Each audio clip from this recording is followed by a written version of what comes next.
Even though there's sort of alternate angles to the history, we want sort of the first glance at the game to feel almost like it was out of a period film. We looked to cinema to kind of give us the cues and things that we feel like people are just used to kind of being exposed to. We have lived behind the lens for our whole lifetime. This is what we're used to. As long as we are, more or less replicating a cinematic experience, we should be replicating a cinematic experience, and even if it's subconscious, satisfy what the viewer expects to see on the screen. We want the shots in the game to feel like they were actually shot on practical film.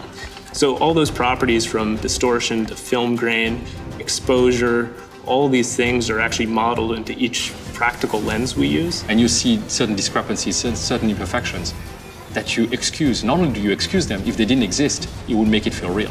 It feels comfortable and familiar to what you expect to see when you're going to the movie theater in terms of the quality of the visuals, even the defects in the visuals. We wanted imperfections to the cameras. We wanted to make it feel like there's actual person behind the lens. We don't want things to be clean. Like, we want to make sure we're framing the action at the right moment, but it feels like a real person. You're seeing bullet hits happening nearby and stuff, it's kind of falling over them, like debris and stuff like that from stuff ricocheting.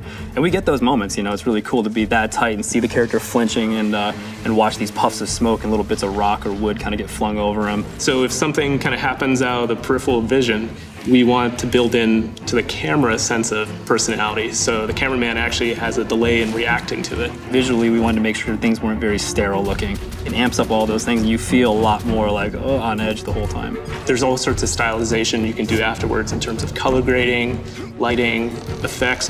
On top of that, we add more stylization in terms of color correction and grading that kind of enhance the tone of what it was initially shot.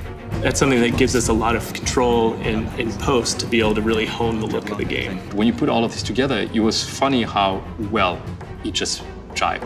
It really is about that cinematic experience. That cinematic experience, it's melding one side of design, narrative design, with the mechanic design, and trying to figure out a way to make it addictive. In games, I don't think you've seen that look so much, where you can actually feel like you're in a period film, so to speak, and you have the influence of that world and can kind of dwell in all the little interesting nuances of history and place and story. The interesting thing about pushing that through and pushing that forward is to give players something that in so many ways they've been so accustomed to for so long. And yet, it's displaying to you a new world and something you can actually interact with and something you want to spend time in. I can smell you. When you think about video game development, design isn't necessarily where most people would think about character and acting, but we challenge our designers every day that they think about that, because it's going to come across. PlayStation